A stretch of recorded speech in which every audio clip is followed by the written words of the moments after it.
Bonjour à toutes et à tous, bienvenue dans Smart Impact, l'émission des entreprises à impact positif. Voici le sommaire de cette émission. Mon invité aujourd'hui, c'est Jean-Patrick Tesser, le président d'honneur d'Electric Road. Le Parlement européen a décidé d'interdire la vente de voitures thermiques neuves dès 2035. Quelles conséquences sur le secteur, notamment en termes d'emploi? Réponse dans une minute. On restera sur ce thème de la mobilité électrique dans notre débat pour décortiquer la stratégie française de voitures électriques à 100 € par mois. C'est une promesse faite par le candidat Macron, pas si simple à mettre en place.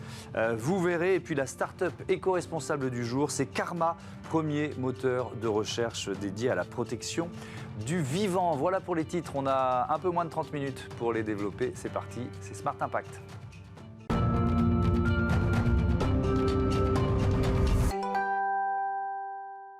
Bonjour Jean-Patrick Tesser, bienvenue. Bonjour. Vous êtes donc le président d'honneur d'Electric Road. Présentation, on pose le décor pour commencer. C'est quoi Electric Road? Electric Road, c'est un congrès qui a été monté par une équipe d'ingénieurs il y a 8 ans sur le sujet du futur des routes.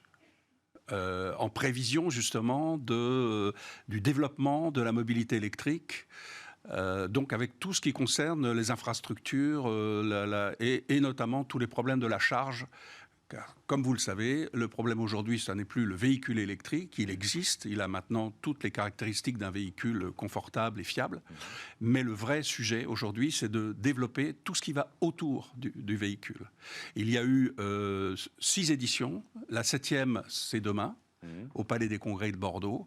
Et nous avons 3 jours très chargés sur tous ces sujets. Donc, ça s'adresse à qui? À des professionnels du secteur, c'est ce congrès? Alors, le congrès cette année a été séparé en 2 devant son développement, avec une partie publique qui s'est déroulée le mois dernier, et maintenant la partie professionnelle qui, bien sûr, est ouverte à tout public qui s'intéresse à ces sujets, d'une façon un petit peu plus pointue, avec un cycle de conférences de 26 conférences sur des sujets extrêmement d'actualité, mais en même temps des sujets de demain.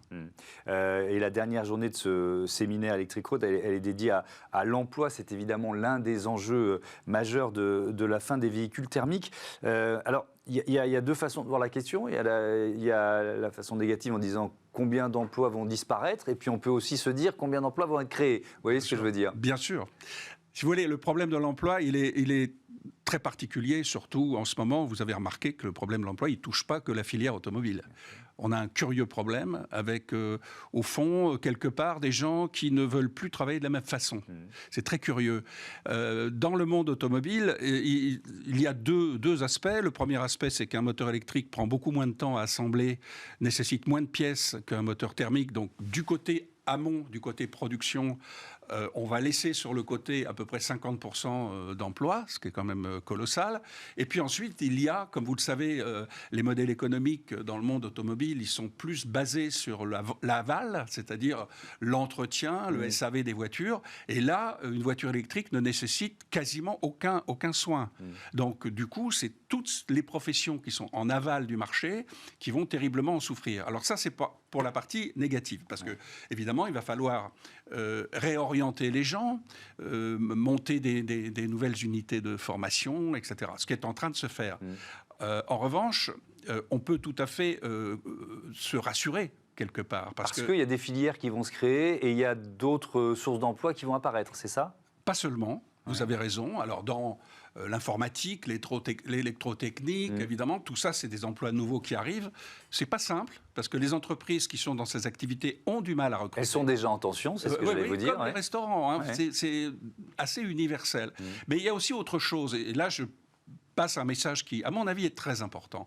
Entre 2015 et 2020, l'industrie française a procédé beaucoup à la délocalisation. Et on a perdu entre 100 et 200 000 emplois. Donc aujourd'hui, la solution pour remédier à ce problème d'emploi, elle est en train d'arriver à cause des circonstances qu'on connaît, de la guerre en Ukraine, etc. Une volonté de relocaliser. Et si on relocalise tout ce qui est à l'extérieur de la France, on retrouvera notre niveau d'emploi dans le monde automobile. Les chiffres que vous donnez sont des chiffres globaux ou sont des chiffs qui concernent le monde automobile uniquement? Non, l'industrie, c'est global. C'est global, on est bien d'accord. En revanche, la PFA l'a annoncé, il y a un enjeu aujourd'hui effectivement en France sur 100 000 emplois dans le monde automobile. Ouais. Un enjeu. Mais je pense qu'il y a des solutions. La décision du Parlement européen d'interdire la vente de véhicules thermiques neufs dès 2035, on en parlait dans l'émission avec d'autres invités hier, ça pose une vraie question sur les ressources, notamment les ressources en métaux, en minéraux et la criticité d'utilisation de ces ressources. C'est pas sûr qu'on arrive à 100%, bref, ils font un gros signal d'alarme.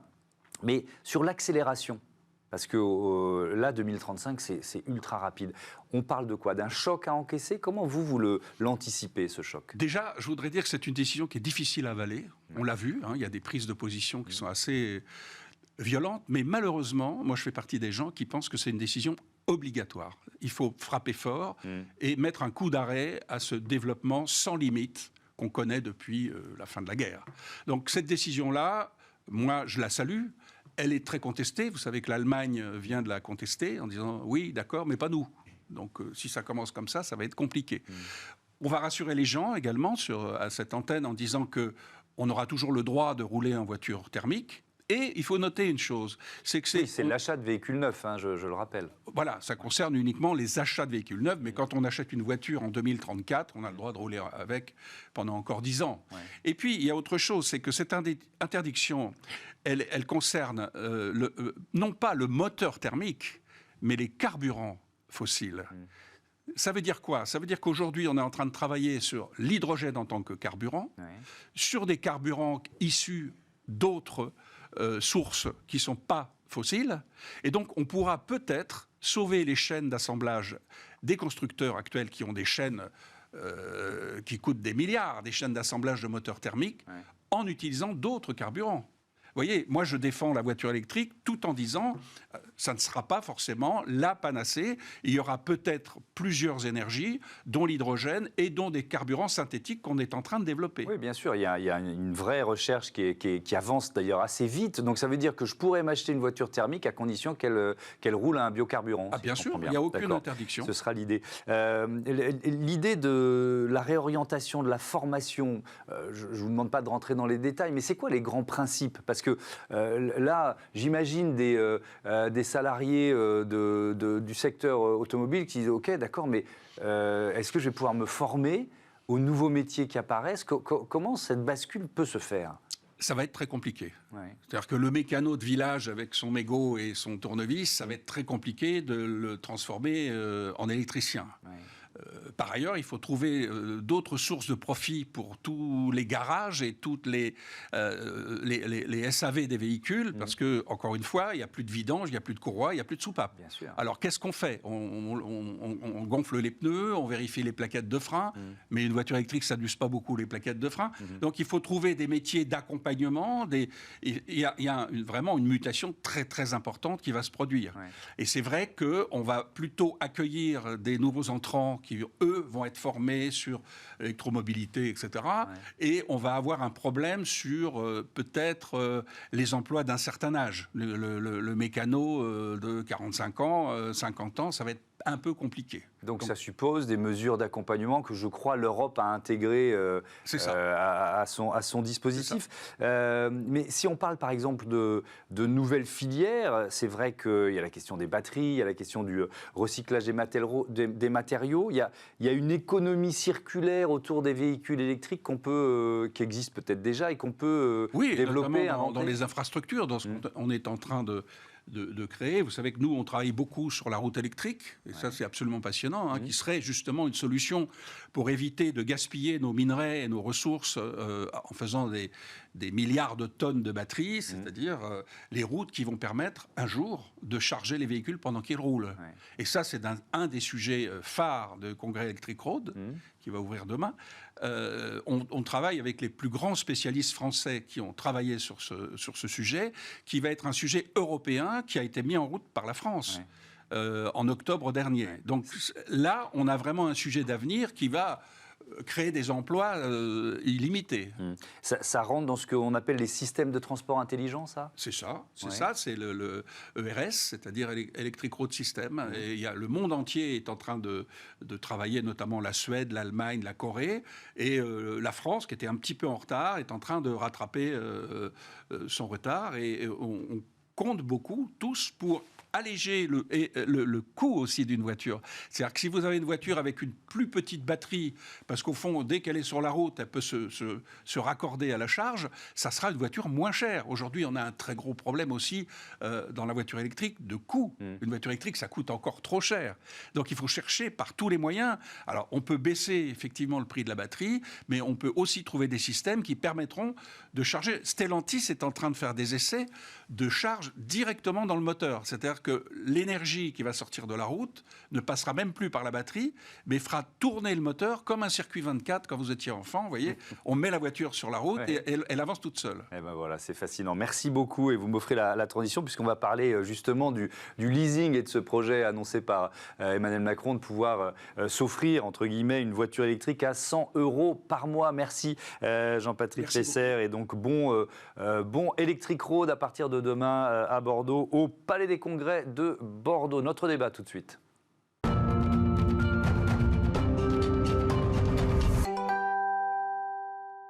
Le débat de ce Smart Impact, je vous présente tout de suite mes invités. Sylvie Perrin, bonjour, vous êtes associée chez De Gaulle Fleurance et Associés. Et Cécile Goubet, bonjour, déléguée générale d'Aver France. C'est quoi Aver France ? L'Aver France, c'est l'Association nationale pour le développement de la mobilité électrique, tout simplement. D'accord, ça regroupe qui ? Ça regroupe les entreprises du secteur, des associations ? Alors, pas que les entreprises. L'ADN de l'Aver, c'est vraiment de regrouper l'ensemble de l'écosystème de la mobilité électrique autour de la table pour identifier les freins au déploiement de la mobilité électrique et trouver des solutions ensemble. Donc on a aussi bien des constructeurs que des énergéticiens, tout l'écosystème recharge, bâtiments, banques, conseils. Collectivités et villes. On va parler ensemble de ce projet de voiture électrique à 100 € par mois de leasing. Mais d'abord, Sylvie Perrin, vous avez publié ensemble, c'est-à-dire l'Aver et le cabinet d'avocats De Gaulle Fleurance et Associés, ce premier observatoire des transitions énergétiques. C'est quoi l'objectif ? Alors, d'abord, c'est un modèle qu'on avait commencé il y a quelques années, de faire des observatoires dans le domaine de la transition énergétique, parce que le cabinet De Gaulle Fleurance et Associés est très impliqué avec beaucoup d'expérience sur ces sujets. Cette année, on s'était dit c'est le moment de pousser la transition écologique par le véhicule électrique. Donc, évidemment, on a contacté l'Aver, qui est l'association qui regroupe tous les professionnels dans le domaine. Et on s'est dit, il faut faire un observatoire qui soit large. Donc, quelle est la position de la France ? Et puis aussi à l'international, quelles sont les modalités pour favoriser finalement tout ce qui est véhicule électrique un petit peu partout. Donc, on a fait appel à des cabinets d'avocats partenaires pour nous parler de leur pays. Oui, l'une des questions que vous abordez, c'est la question du volontarisme politique, c'est ça ?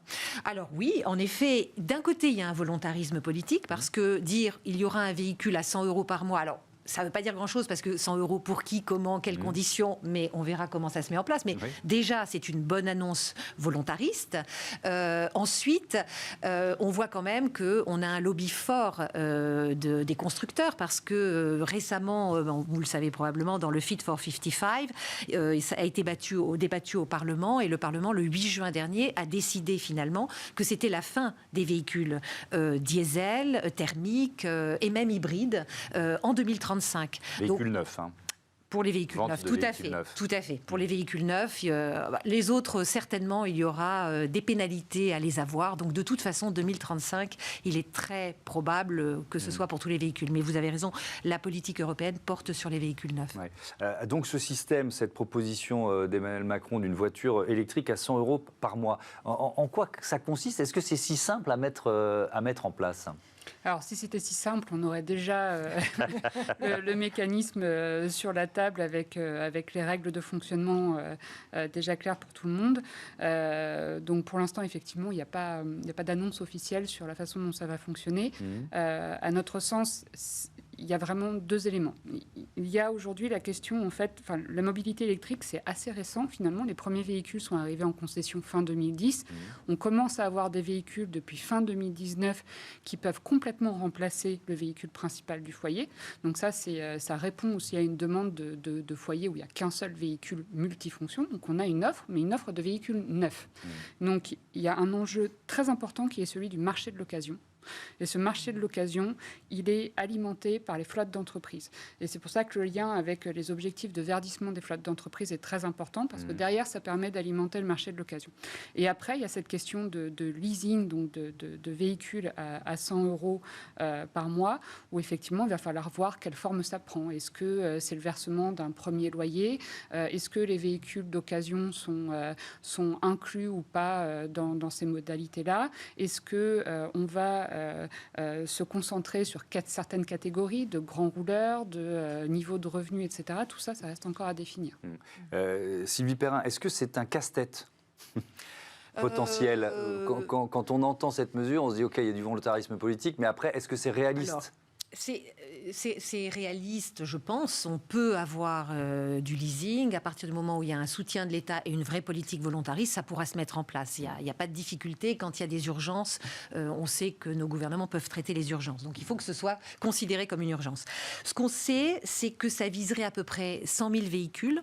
Donc en fait, le dispositif, il risque d'être faible parce que c'est un coût d'environ 50 millions. Donc on va être à 500 euros par véhicule. Ça ne sera pas nécessairement un montant très élevé, mais ça permettra probablement d'étaler dans le temps. Donc on verra ce qu'il en est. Enfin, en tout cas, ce qu'on sait déjà sur le plan pratique, c'est que ça passera probablement par une loi de finances. Voilà. Et alors sur le principe, je reste avec vous, ce qui est important, c'est que en creux, c'est de permettre à tout le monde de passer à l'électrique. C'est-à-dire que ça n'a pas de sens de dire en 2035, vous ne pourrez plus acheter de voitures thermiques neuves si on ne donne pas les moyens à tous les Français ou tous les Européens, puisque c'est une mesure européenne, de s'offrir, parce qu'aujourd'hui c'est plus cher, de s'offrir une voiture électrique. Sinon, nous reverrons les gilets jaunes, et avec raison. Et bien sûr. Donc oui, bien sûr, il va falloir des mesures où on facilite les financements, où les banques sont présentes dans le leasing, où on facilite également par le travail, c'est-à-dire les flottes de véhicules, comme Cécile l'a indiqué, et notamment sur les flottes de véhicules, il y a déjà certaines obligations, puisque l'État devra avoir un parc de véhicules électriques à 50%, je crois que c'est 2026. Et les entreprises qui ont une flotte de plus de 100 véhicules, c'est déjà 2024, ils devront avoir au moins 20%. Donc il y a des obligations qui montent, ce qui veut dire qu'un certain nombre de personnes auront déjà les véhicules électriques par leur entreprise. Et puis, il faudra des mesures pour adapter et faciliter, notamment pour les revenus les plus faibles qui ont véritablement aussi des grands besoins de déplacement. Ouais. Cet enjeu des flottes d'entreprises, Cécile Goubet, comment il est adressé aujourd'hui? C'est-à-dire que là, on vient d'avoir une sorte d'échéancier. Est-ce que c'est quand même un investissement pour des entreprises? Comment c'est reçu en quelque sorte? Alors, au niveau des entreprises, en fait, le verdissement des flottes s'inscrit dans une démarche plus globale de verdissement tout court, en fait. Et cela implique, en fait, une réflexion déjà sur les flottes. Quels sont les véhicules dont j'ai besoin? Quelles sont les tournées? Qu'est-ce que je peux passer à l'électrique? Quel investissement je fais en termes d'infrastructure de recharge? Est-ce que je peux coupler ça, par exemple, avec de l'installation de photovoltaïque sur mon toit ou pas? À ce moment-là, je rentre dans une démarche d'autoconsommation. Enfin, c'est extrêmement intéressant ce qui se passe à ce niveau-là dans les entreprises, parce que le fait d'avoir à la fois de la disponibilité au niveau des énergies renouvelables et des obligations aussi des déploiements d'énergie renouvelable et des obligations de passage à des flottes plus vertes, en fait, engendre une réflexion sur la transition au sens large. Et avec cette approche globale, et c'est pour ça qu'on parle beaucoup d'écosystème, et c'est très important, en fait, ce qui est extrêmement intéressant avec la mobilité électrique, c'est qu'on est vraiment en plein cœur de la transition énergétique. On a des liens avec les renouvelables, des liens avec le système électrique. Une voiture, c'est un système de stockage d'énergie sur roulette qui peut restituer de l'énergie derrière au bâtiment, etc. Mais il faut avoir cette approche globale dès le départ. Et c'est ce qu'on est en train de faire. Et les entreprises sont de magnifiques démonstrateurs pour le faire. Je voudrais qu'on élargisse un peu à d'autres pays d'Europe ou même du monde. Quand on parlait de volontarisme politique, il y a des mesures similaires, plus ou moins ambitieuses en fonction des pays. Je vous laisse donner des exemples si vous le souhaitez, oui. mais... Alors c'est vrai que chaque pays approche cette question en fonction de sa culture et de ce qui va inciter finalement sa population à ce développement.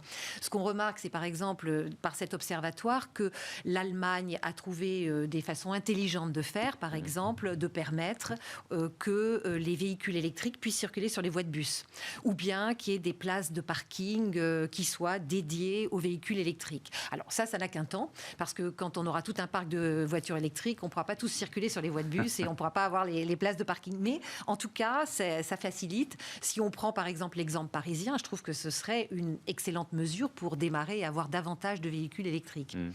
Après, d'autres pays comme l'Inde ont pris une approche plutôt pour faciliter les constructeurs.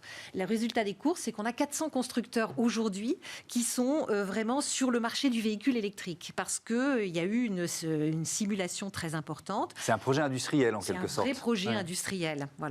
Après, la Chine est plus venue avec sa méthode d'imposer. Donc, on impose qu'il faudra vendre, les constructeurs automobiles devront vendre au moins 10% du parc électrique. À côté de ça, il y a toujours des mesures aussi incitatives pour les consommateurs, des plaques d'immatriculation gratuite. Il y a des méthodes un petit peu différentes, mais chacun a sa façon de faire. La Turquie, elle, il n'y a aucune incitation. Donc, il n'y a pas d'aide pour les constructeurs ou les consommateurs. Par contre, elle a décidé de finalement commencer, et c'est peut-être une bonne chose, en incitant à mettre des bornes de recharge partout sur le territoire.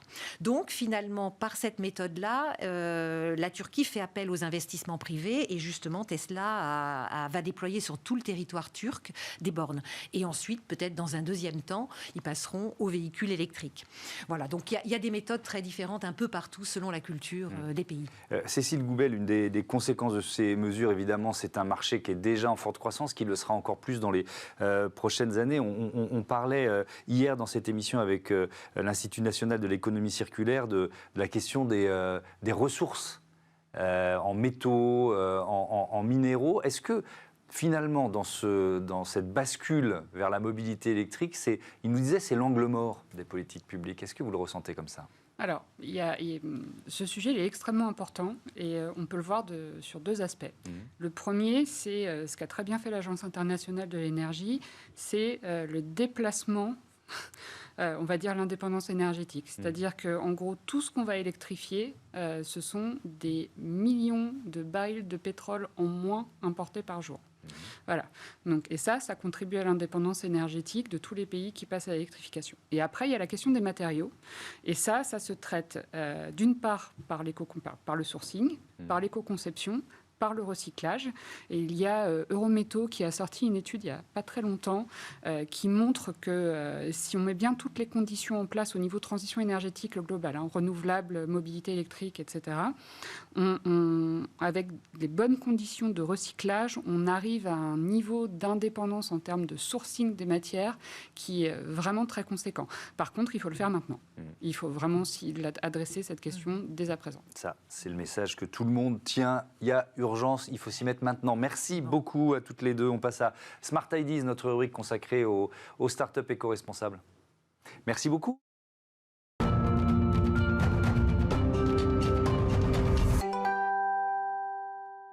Bonjour Yann Kandelman, bienvenue. Vous êtes avec Antoine Morel, le cofondateur de Karma. Vous l'avez créé il y a un peu plus d'un an, mars 2021. C'est un moteur de recherche. Qu'est-ce qu'il y a de particulier ? Eh bien, Karma, c'est le premier moteur de recherche dédié à la protection du vivant. Concrètement, Karma, ça part d'un constat qui est qu'on parle beaucoup moins aujourd'hui de la crise du vivant ou de la crise de la biodiversité que de la crise du climat. Or, les deux sujets, en fait, sont complètement liés et interdépendants. On a une vraie interaction entre les deux sujets. Et il faut savoir que la biodiversité et les animaux n'ont jamais été aussi malmenés qu'aujourd'hui. À tel point que les scientifiques parlent aujourd'hui de 6e extinction de masse. Il faut avoir conscience que sur les 50 dernières années, sous l'effet des activités humaines, 2/3 des animaux sauvages ont disparu. Et aujourd'hui, un tiers des espèces sont menacées d'extinction. Alors, ça c'est le principe, mais quand on dit moteur de recherche 100% dédié à la protection de la biodiversité, comment ça marche? Eh bien, en fait, ça part d'une idée simple, c'est qu'avec Karma, vos recherches financent des associations qui protègent la biodiversité ou qui défendent la cause animale. Et en fait, pourquoi un moteur de recherche? On est parti d'une idée simple, c'est qu'en fait, tout le monde, vous, moi, quand on fait des recherches Internet, on génère de l'argent. Avec les petits liens sponsorisés qui s'affichent, on génère énormément d'argent. À tel point qu'en fait, c'est la plus grosse source de monétisation sur Internet aujourd'hui, devant la pub, les abonnements. Voilà. Il faut savoir que ça représente 185 milliards de dollars par an. Donc il suffirait qu'un faible pourcentage des utilisateurs de Google passe chez Karma, c'est ça? Ce que je dis souvent, c'est que si 1% des utilisateurs de Google utilisent Karma, on sera capable de reverser plus d'1 milliard par an à nos associations partenaires. 1 milliard par an, c'est 2 fois le budget des Nations Unies sur l'environnement. Oui, c'est ça, c'est ce que j'allais vous dire, c'est vertigineux.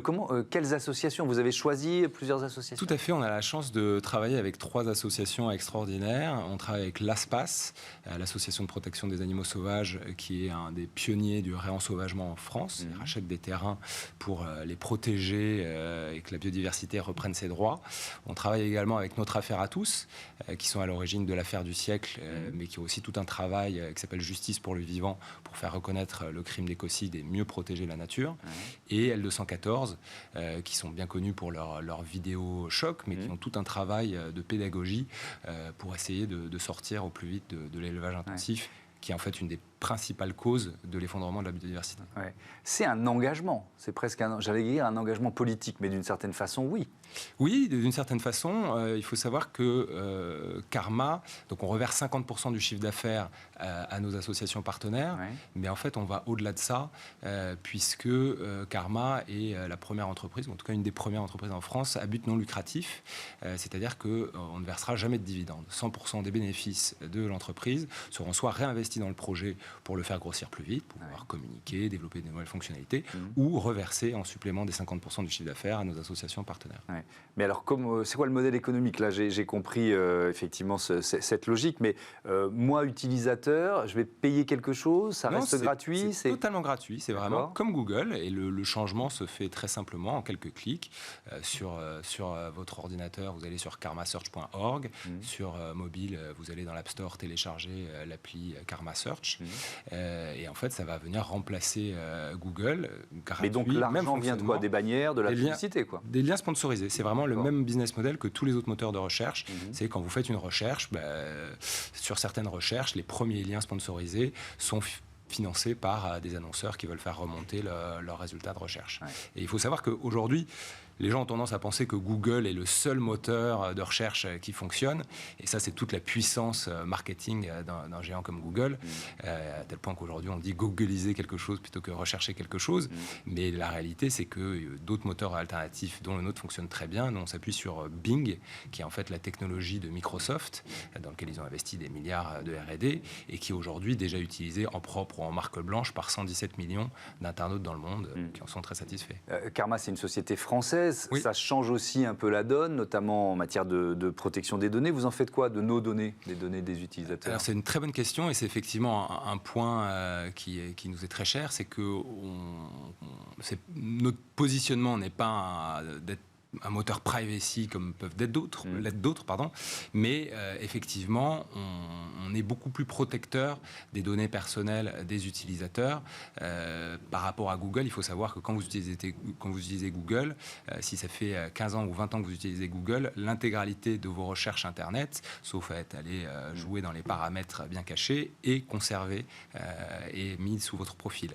Si vous sortez, vous naviguez sur des sites Internet en dehors de Google, dans 86% des cas, vous êtes suivi, et ça enrichit votre profil.